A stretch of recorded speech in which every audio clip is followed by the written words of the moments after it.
the greatest gathering of everyday genius ever assembled, created by one of the greatest visionaries the world has ever known, could awaken the dreamer, maker, and doer in you.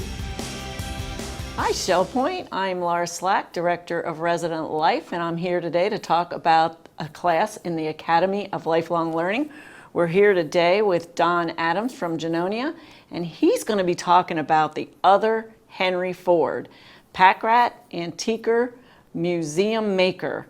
And he's going to tell you about how he worked for the Henry Ford Museum in Dearborn, Michigan for 23 years. So this will be an exciting class. So Don, why don't you tell us about your time in Dearborn at the Henry Ford Museum and what you're going to talk about without giving it all away. Okay, well, I was at the museum so long I became one of the antiques. They dusted me off every once in a while, but it was a great career, and I had a chance to meet a lot of people and get acquainted with that other aspect of Henry Ford.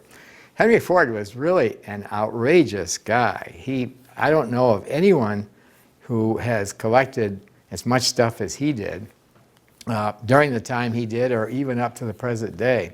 The museum estimates that they have 1 million artifacts.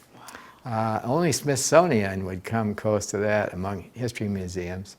And there are two facilities there. There's Greenfield Village, which has nearly 100 historic buildings.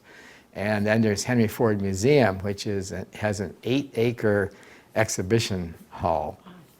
And Henry collected furiously. This was at the same time that he was running the company and building Model T Fords starting in the 1920s. And he asked his dealers to let him know if they saw anything of historical interest in their communities. So he had dealers all across the country acquiring things for him. And one of the things that he wanted the indoor museum to be the great American museum. And he thought the facade of the Henry Ford Museum should be Independence Hall. So he went to Philadelphia and tried to buy Independence Hall. And needless to say, the people in Philadelphia wanted nothing to do with that. So somehow, I don't think anyone knows exactly how he did this. He got the measured drawings for Independence Hall, and he built an exact full-size replica of Independence Hall, which is how you enter the museum. And then on either side are other historic buildings from Philadelphia. And in the museum, most people think it's a collection of cars because of Henry Ford, but really the car collection, although it's probably the most comprehensive in the country, is only a small part of what's in the museum.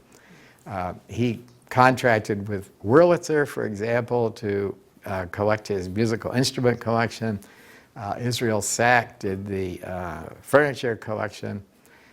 He has an actual space-age house built by Buckminster Fuller, which is inside the museum. It looks like a spaceship. Wow.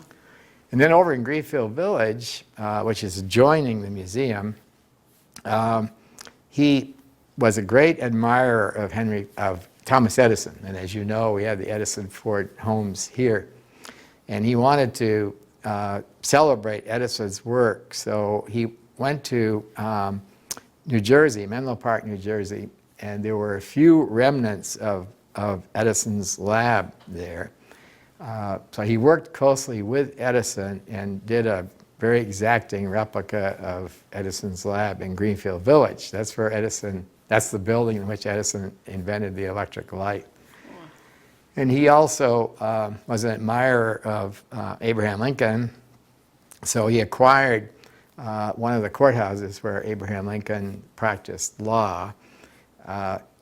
We have in Greenfield Village, they have the original Wright Cycle Shop, which was given to the village by Orville Wright, and was where they developed their first airplane.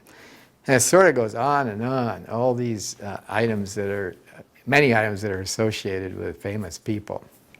It sounds fascinating. So it sounds like you don't have to go to Deerfield, Michigan to see this museum, because I think, Don, you have lots of pictures We to have show. lots of We don't want to pictures. give everybody everything you're going to talk Right. about, because we want you to come on Friday, October 11th at 2 o'clock in the Grand Cypress Room.